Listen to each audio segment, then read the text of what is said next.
associated with volcanism because there is one topic that I saw is just still remaining with our discussion, and there are two main parts of this title. One is the landforms associated with volcanism, and the other one is landforms that are associated with tectonics. So today we will try to start the landforms that are associated with volcanisms. And as you guys know, landforms associated with volcanism, first we need to see what are the main types of volcanoes that have very violent eruption.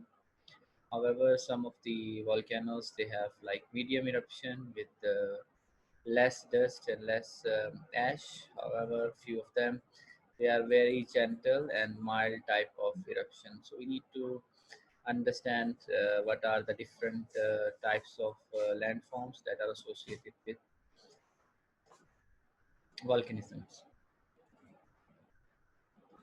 Okay, the discussion is mainly related to the landforms that are formed as a result of volcanic activity. And many countries like Philippines, Indonesia, Italy, some parts of the United States, the Canadian volcanoes, and other volcanic belts, as well as Japan.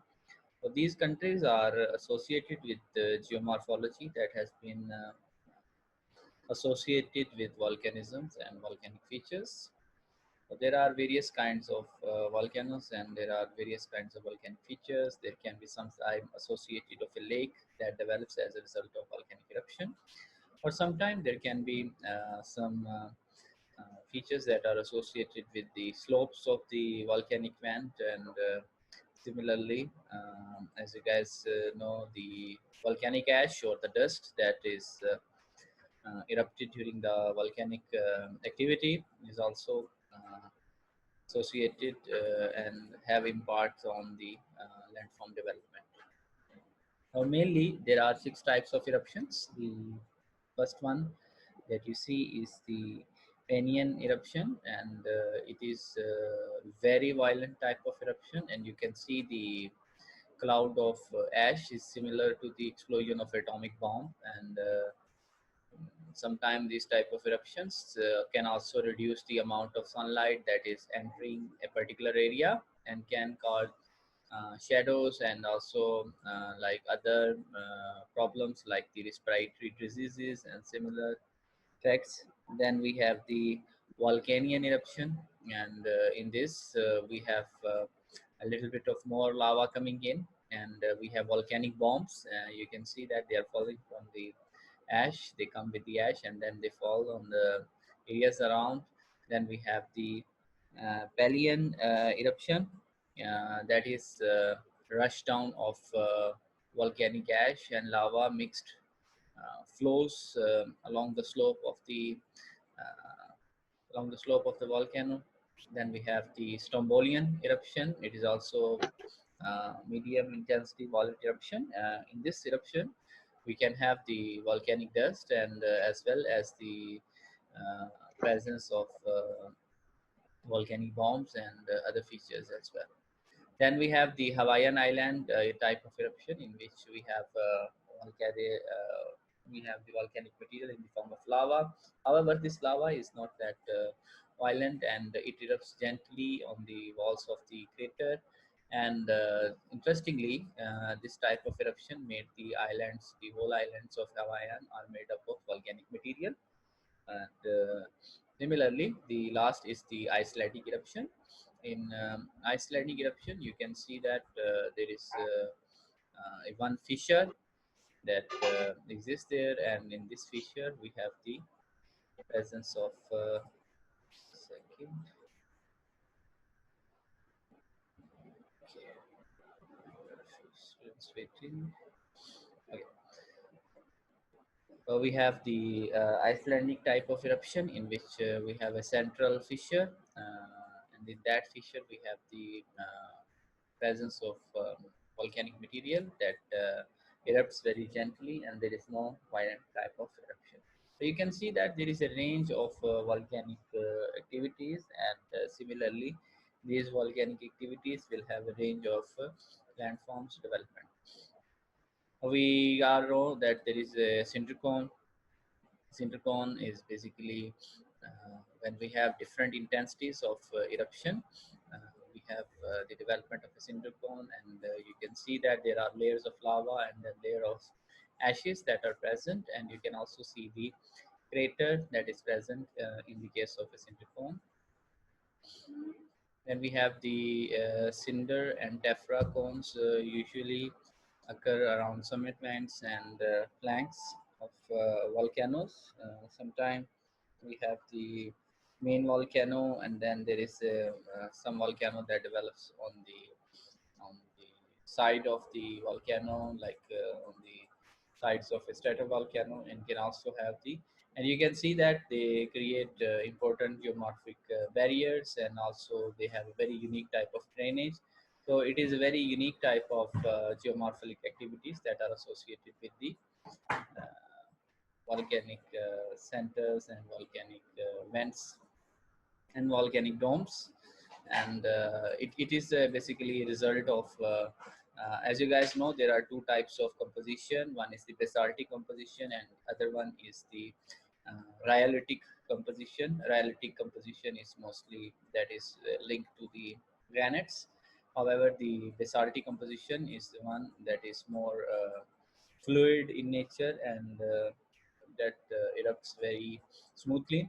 Here you can see there is a development of a volcanic dome, and here we can see that it is mainly developed in areas where we have the andesitic and rhyolitic type of lava, and those lavas are sometimes solidified to create a lava dome. Then we have the blocks of nearly solid lava that sometimes break off, and we can also have some breccia and around the margins of these stones. So you can see this is basically a cross section. In aerial view, it will be circular, but remember there is a marked difference in terms of composition. If your composition is basaltic, you will have a different eruption. If your composition is andesitic, you will have a different eruption. If your composition is rhyolitic, you will have a different eruption. As you guys remember, sometime the volcanoes, the sides of the volcanoes, we have the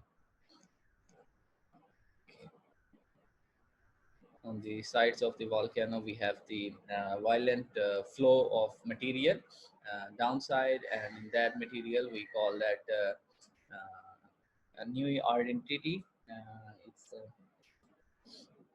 It's a flow that normally occurs on the side of if there is a heavy rain present, and then there is associated of gas and magma, and combination of that, and that actually flows along the sides of the volcanic crater, and it is basically a failure of the slope, and you can call it just like a landslide or a movement that is associated with the collapse of a dome.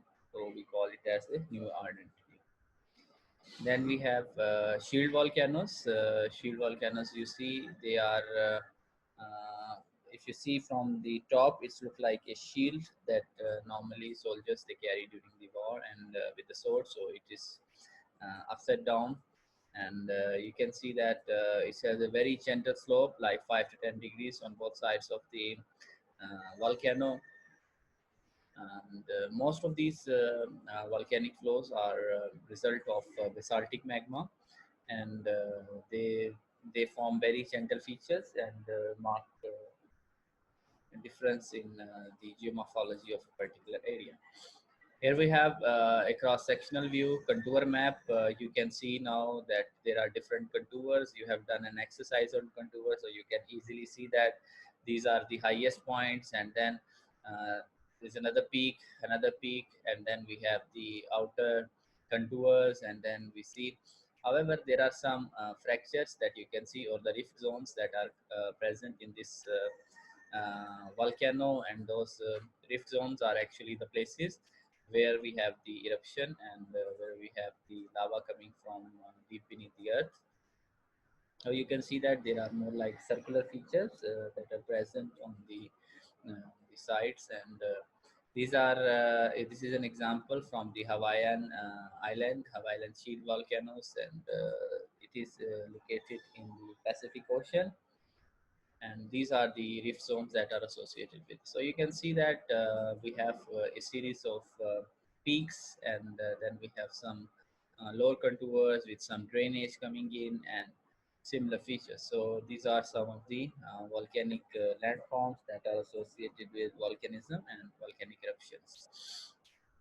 So Anisilon is basically a term that refers to closely spaced fractures that have some pattern, and they have like step-like geometry. They can have faults, tensions, and fractures, and sometimes they have like oblique angle to the already existing fractures. So these fractures, they also have can give way to drainage, like mostly the rivers, around the world are created along fractures and deep-seated faults. Okay. There are three main volcanoes which make up the island of Hawaiian, and they have like Mauna Koa, Mauna Kea, and Kilauea. And Mauna is the largest landform of on Earth, and it is also the highest mountain if you consider the depth of the roots of this volcano. Is also the largest and has created most of the Hawaiian islands of the volcanic eruptions. Stratovolcanoes are also a composite volcano. It has a layered structure, and it is quite big in size. It has a series of eruptions, which we have the eroded material from the volcano. We also have the pyroclastic flows, the darker ones, and then we have the active part of the volcano, the main backbone of the volcano. You can say that this is the volcanic plug, must be some andesitic composition, and then we have some flank eruptions if the volcanic main vent is closed, and then we have the eruption from the sides as well. Oh, here we have example of the stratovolcano, and that is the Mayon volcano. You can see that how steep the sides are, and as compared to the shield type of volcano, which are very low topographic features. So similarly, the contours will be very different for Mayon volcano and the volcano that we studied before, the shield volcanoes of the Hawaiian Islands. So it will be like very closely spaced because there is not much area that it covers, but the height is more. Okay, there are some associated Mars, or you can call it like the streams that form a lake. We call them a mar, and actually it is a combination of groundwater, and it is also the combination of a little bit of combination of extensional forces, and we have the formation of a small lake when the volcanic vent is deep enough to cut across the water table. And as you guys remember from the discussion on groundwater, that sometime when we have an area that is below the water table, the water actually fills that place and creates a lake. Okay, we have craters and caldras.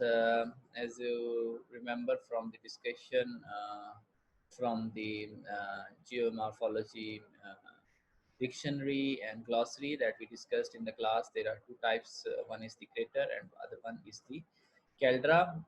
Craters are circular depressions. However, the caldras are much bigger, and they can span over few hundred of or few hundred of meters, and sometimes they are very large features, and the craters is normally 1 kilometers in diameter, and is a result of explosion of gases and tephra. However, caldras are much larger depressions, and they can range from 1 to 50 kilometers. And sometimes they also form the crater lakes, or if it is a caldera, then we call it as a caldera lake. Here is a process, a series of formation of a crater lake in southern Oregon, and you can see that we have the volcanic eruption, and in this volcanic eruption we have the uh, continuous flow of magma to the surface in the form of volcanic eruption and in the form of ash and tephra. And then once the magma chamber doesn't have enough supply, it will collapse, and as a result of the collapse, all the material, all the mountains that it was supporting would also collapse, and as a result of that, we have the formation or the creation of a lake, and we can call it as a caldera lake or crater lake. Okay, so we have a crater lake, caldera in southern Oregon, that is about 8 kilometers. So it is definitely a caldera, and because of its size, and you can imagine that how big these features can be. All right, so this is all about our discussion for today on the volcano.